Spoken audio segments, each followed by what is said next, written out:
Hi everyone and welcome to episode 11 of the Talk is Cheap show. The Talk is Cheap show is the show that looks at matters in the world of football, mainly relating to Arsenal, although not exclusively so. But before I go any further, I just want to introduce the big homie, Big C. Yeah. What you say, man? All good, man. All good. Good Christmas. Yeah, not too bad, man. How was yours? Yeah, it was good, man. I spent a large part of my Christmas up in Manchester visiting family. Okay. My dad's not well. Shout out to my dad. He's not been too well, but he's on the road to recovery. Good, yeah. But yeah, man, it was a nice family occasion. Yeah. How about you? Yeah, just plenty of food, drink. Got rinsed the pockets. The kids. Yeah, I get that. New man. Computers and all that. But yeah, it was good. For those of you who normally watch the show, you will know that one of our regular features is to review Arsenal's last game. The last game was Boxing Day, away to Bournemouth, 3 o'clock kickoff. Curtis, tell the people, man, what you thought of that game. What was your thought? Arteta's first game in charge. I think there was positives that we can cling to. We've been in a bad situation lately, so we have to try and draw on the positives. But I think overall it was a disappointing result overall. I think the performance, there was improvements. And I could see Arteta had a plan and a structure, and I think that's probably the best how we've looked in attack for a while. 17 shots, although only 2 on target, so that tells you a little story of the game, and we had over 60% possession. So I think we dominated the game, but I just felt like Bournemouth were there for the taking. I think we've been to Bournemouth away a few times, and I think that's probably the worst I've seen Bournemouth play, which means, really we should be winning that game. But I just think, if we'd have took our chances, we could have won that game 3 or 4-1. Even the goal we conceded was very, very soft.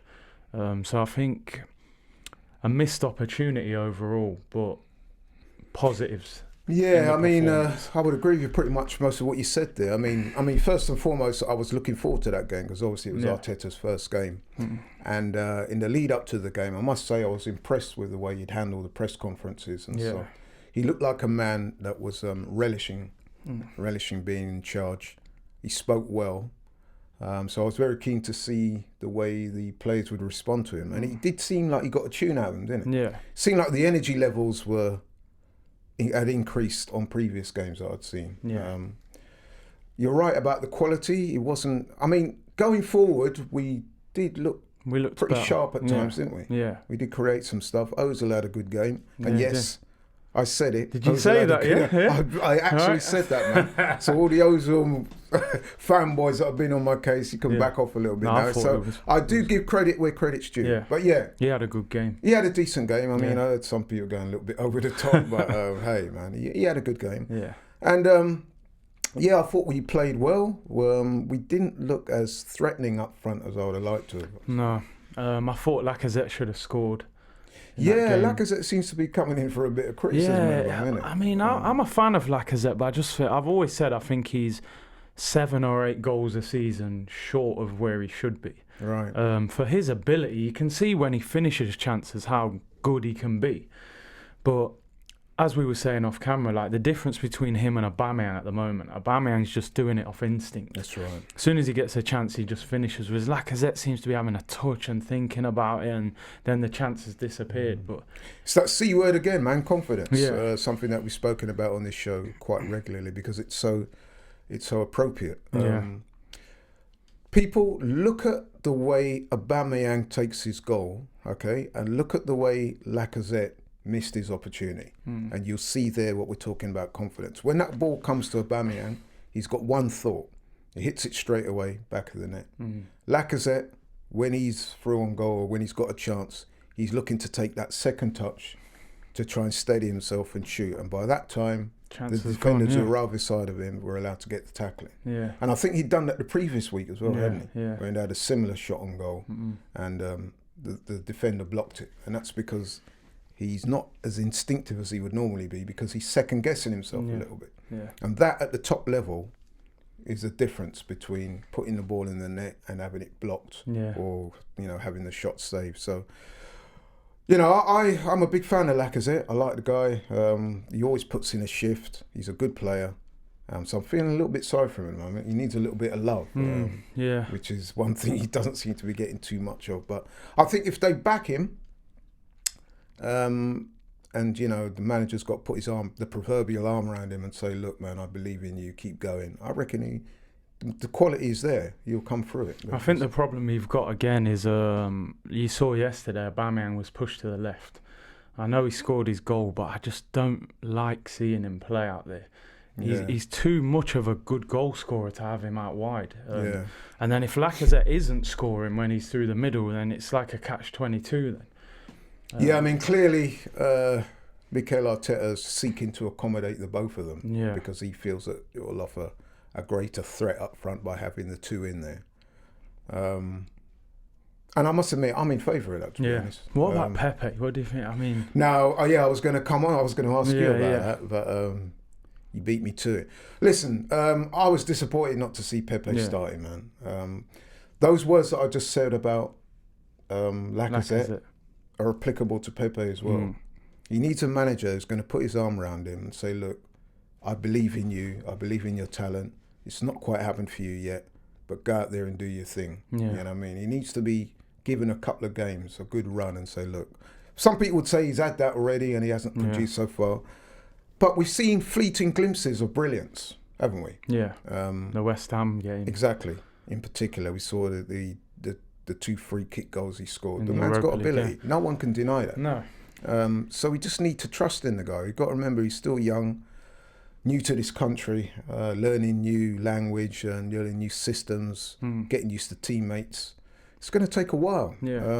So, I hope that they show some faith in him, man. I mean, I'm all for playing the young players. I know he played Nelson, but I don't think you should just play them for the sake of playing them. I mean, for me, there's no way Nelson should be starting ahead of Pepe. Pepe is a far better player than him. Nelson may become a top player. Nelson, he looks like he needs to get a bit stronger to me when he plays and be a bit more aggressive. I think he's got talent. But as you said with Pepe, I mean, he had that performance against West Ham and I think we thought this is going to be the start now. And then 2 games later, he's on the bench. And we keep hearing this thing about training and I always say, they said Hazard was the worst trainer at Chelsea, so in that sense, are you going to put him on the bench? But he's their best player. If Pepe doesn't train great, it's just one of them things you got to try. But I don't think you should use that as a reason to leave him out of the team. No. Especially when our team is struggling. That's right. You know what I mean? Right. And he offers something that a lot of the others can't. Okay, he's very left-footed and he tends to cut back onto his left foot. But he has got quality. And the thing I like about Pepe is that he's not afraid to take the man on. He will try and go past the man. And when you've got a player that can do that, causes that problems. Potentially opens up a lot of space and creates a threat going forward. So I want to see him in the games, man. 100%. I hope he starts the next game. Yeah, me too. But in terms of the defence, what was your thoughts on that? The goal was very soft. I thought, there was 3 players around him. He just ran from midfield. But apart from that, I thought they defended well. That I never felt like Bournemouth were going to score. No, I didn't. David Luiz, he's had a bit... Well, I would correct that and say I never thought we were going to lose that game, to be honest. I think we were the better side. It's just that I was a bit disappointed in the end that we didn't punctuate that performance with a win. No, I thought that would have got Arteta off, obviously, to a perfect start. But I'm with you. I didn't see Bournemouth as being particularly threatening. I know you thought they were a little bit poor, didn't you? I thought they were poor. Usually you see like Ryan Fraser, Callum Wilson, they just didn't really do a lot. Yeah, they were kept relatively quiet. And they had no Nathan Ake in defence, which made it even more disappointing. We didn't win. I think we should have won that game. Because you could see Eddie Howe on the touchline a little bit anxious. Very animated, wasn't he? It wasn't happy. And that's something you don't normally see. No. Ultimately, I was a little bit disappointed that we didn't win. 2 points dropped, I think. Although, in the current state of affairs, at least we didn't lose, which sounds a bit strange, us saying something like that, especially when we're playing a team like Bournemouth. And again, no disrespect to Bournemouth, but, a couple of weeks ago, we might have lost that game. Yeah. So, But guys, tell us what you think, man. Let me know. Curtis, let us know what you think. And it's good. In this segment of the show, I was going to ask our resident expert, Curtis here, what he thought of Arteta, his early thoughts, and how you think he'll develop into the job based on what you've seen so far? I mean, I know it's only a game, but I know you've been following him quite closely since he was appointed. Yeah. So what's your thoughts on how you think he's going to do? Do you know what? I've been more impressed than I expected by him so far. It's early doors, and the proof will be in the results. How good a manager he is, but he's said and done all the right things so far. Yeah. I mean, the press conference that's one of the best press conferences I've probably ever seen at Leicester. You know what I mean? When I was thinking, this guy really cares about the club. Like, when he was talking, you could feel it. And he seems very motivated by the fact that people are questioning his lack of experience. He even joked and said, like, you know, I know I've never managed, but, you know, so he understands the situation. Sure. I've always said I've got no doubts about his coaching ability. There's no doubt he's a good coach. It's how he can manage and deal with the pressure. Yeah. That's, I think, what separates a top manager from a decent manager. So over the next few weeks and months will be how we see how good he is. Yeah, absolutely. I must admit, I said earlier, and I'll say it again, his body language impressed me. Yeah.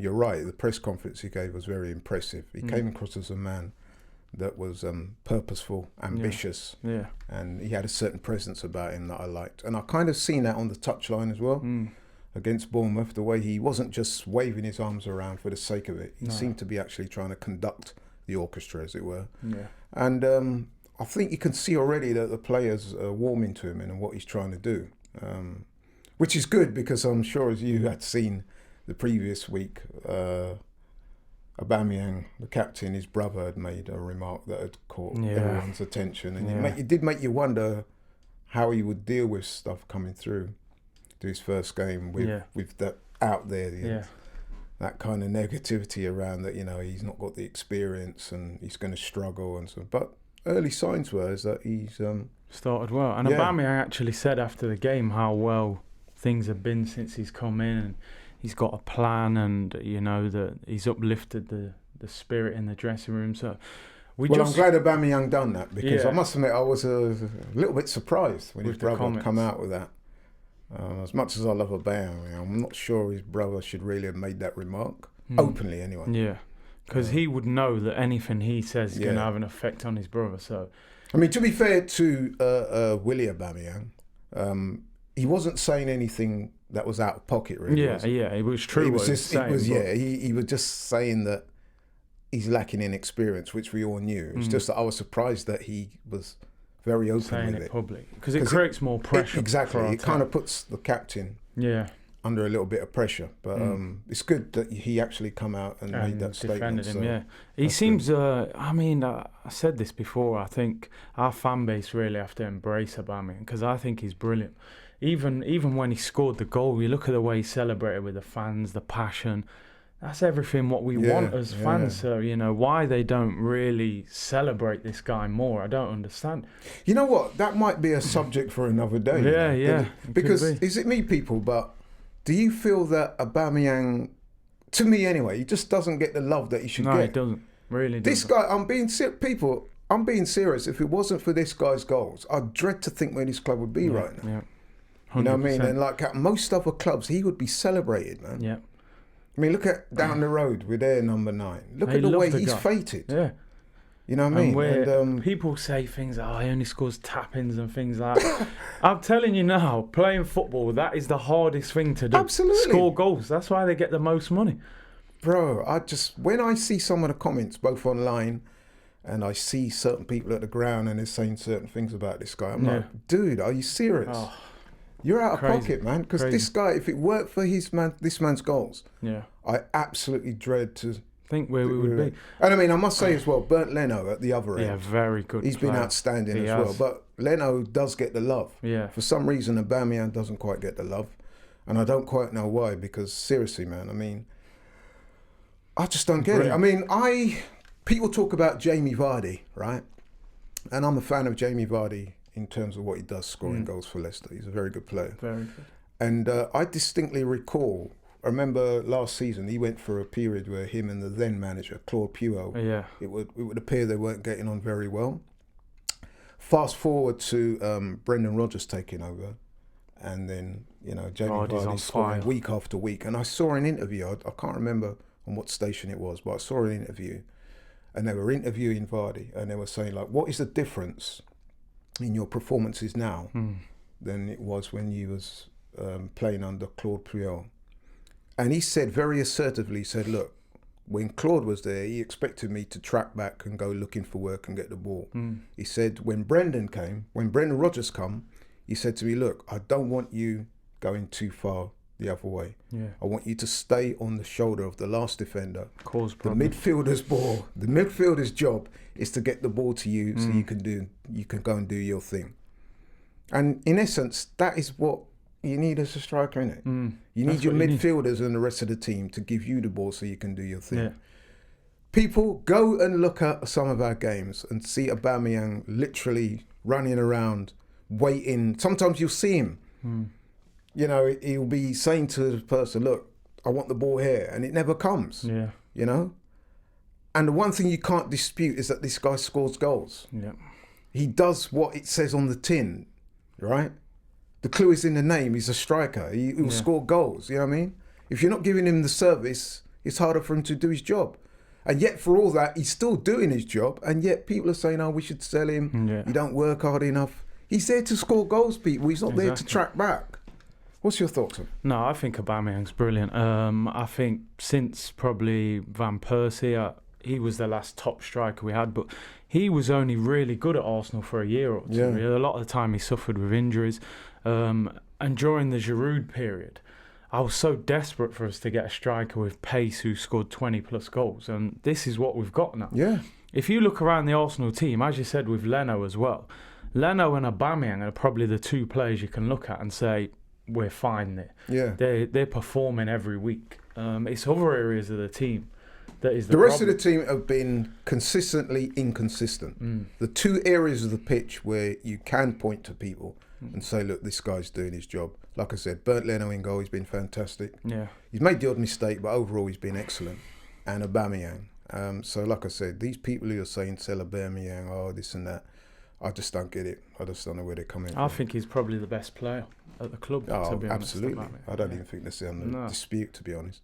But to go back to Arteta then, so what would you like to see from him? So Arteta, what I want to see, what I did see was a plan and a style of play, which is what we haven't had for a while.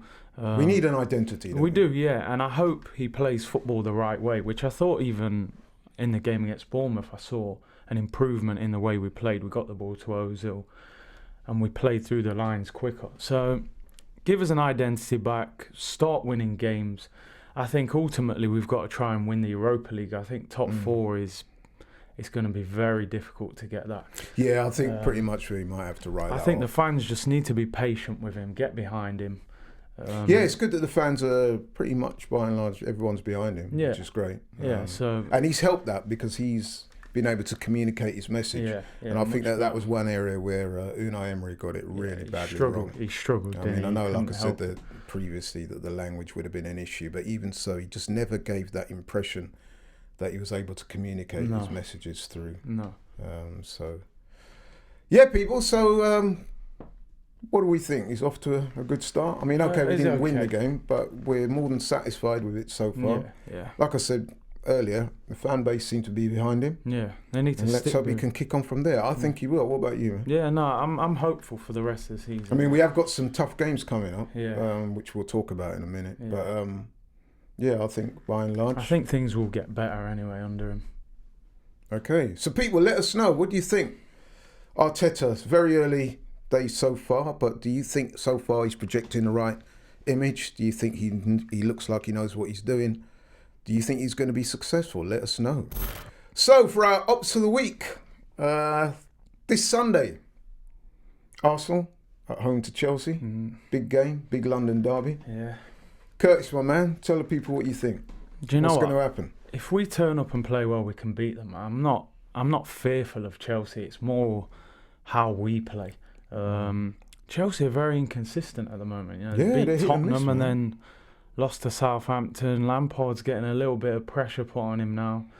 But you know the funny thing about Chelsea is that, and this might be quite damning for us, but they're performing much better away from home than Yeah. they are at home. Yeah. I think they've lost their last 3 home matches, Yeah. but on the road They're doing well. they're doing well, including beating Tottenham, their last away game, which was very impressive because Yeah. they didn't just beat them Totally scoreline, they outplayed them. totally outplayed them. Yeah. I think they suit that counter-attacking style, which yeah. is more how you play away from home. So we've got to be mindful. I know at the start of the season, me and you were a little bit critical, shall we say, of Tammy Abraham. Yeah, you know? Tammy. I really didn't rate the guy, but he has No. proved us wrong, to be fair. But although I'm still not fully convinced by how good he is, but he is scoring goals. Let's hope he's not that good against us. Yeah, exactly. Likewise with Lampard, I've got to say, man, I've got to give it up to Frank Lampard. I thought he would struggle, to be honest. Yeah, I did. I thought. Because let's be honest, man, he's managed, similar to Arteta, really. He hadn't had that much managerial experience that year at Derby. Yeah. And, okay, he done all right at Derby. They got to the playoffs, but it's not like he'd won anything there. So he was coming into the job as a new manager, not much experience. And then, of course, they had the transfer ban, didn't they? Yeah, and Hazard leaving as well. And I was going to say Hazard leaving. So that would have been quite a significant thing to happen to them. So, you know, by all accounts, he's doing a good job. He's doing very well there. Yeah. And he seems to be wearing the manager sort of title very well, doesn't he? He does, seems quite self-assured in his interviews. He projects the right image, and he seems to be doing well. Yeah. It's a big game for Arsenal, it really is, I think, because we can't keep playing all these games and saying, oh, we did well, but we drew. You know, that's a loser's mentality at the end of the day. We can't celebrate draws. We're not a bottom of the table team happy to get a draw. We need to actually win a game, and I think our home form is something we need to really work on. If we could beat Chelsea going into that Man United game, it will give us a lot of belief, and I think I'd love to see Pepe playing this game. Yeah, he has I really think he needs to come back in. So let's see. And then I think Teixieras looks back to his old self the last couple of weeks, playing in that defensive role. And then you got Xhaka. I mean, his agent is saying a lot of things at the moment, isn't he? Saying that he wants out in January. So, well, if he wants out, man, I'm sure there'd be a lot of people who would happy to take him to the airport, as it were. You know what I mean? But hey, that's another story. But in terms of this game, how do you see it playing out? I think we'll win. I think we'll beat them 2-1. Yeah. Although I've said that a lot, and ends up being a draw, but I think we'll beat. Yeah.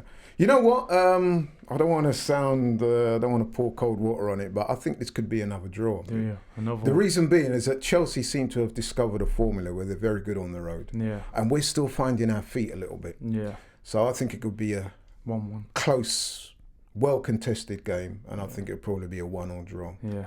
So David Luiz back against this. And let's hope we don't help him out by doing one of his rash ones. But he may even score though. Yeah, because he is playing much better now. He is. The last couple of games, especially, he's been good. And he does offer a threat up the other end of the pitch. But we're both quite big fans of him, aren't we? Yeah, I think he's probably been our best centre back this season. I'd say honestly, he has been. Not that the standard's been very high, but some people disagree because they'll point to one or two mistakes in areas. It's always easy to attribute a goal that's scored to a defensive error. It's just the way things are. But I think overall he's been not too bad. Yeah. And I think that this game against Chelsea on Sunday is a big game for him. Yeah, very big. Yeah. So that's what we think, people. I'm going. You're going 2-1. 2-1. Yeah. I'm going 1-0. Let's see what happens. Well, folks, that's it for this week. Thank you very much for all the people who have been texting us over the Christmas period. We really like the way you're interacting with the show. Love that. Keep it going. Next week we've got a show lined up with some more good stuff, so we hope you tune back in. And it only leaves for me to say, big up my boy Big C in the house. Have you got anything on you want to tell them about? Yeah, just keep subscribing to the channel, Curtis Shaw TV. Thanks for all the support, and that's it. We look forward to seeing you next week. Thank you very much.